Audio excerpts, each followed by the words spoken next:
जी अस्सलाम वालेकुम नाज़रीन।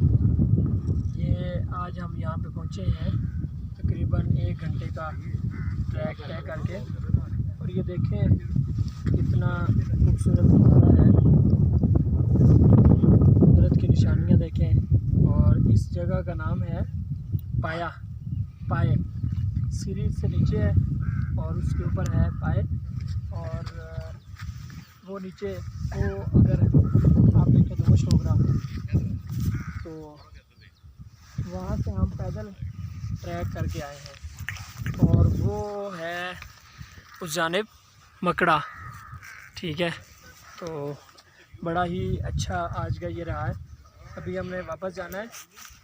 कहाँ जाना है? आगे आगे मकड़ा की बेस तक कोशिश करेंगे हम। कोशिश करेंगे मकड़ा की बेस तक जाएं।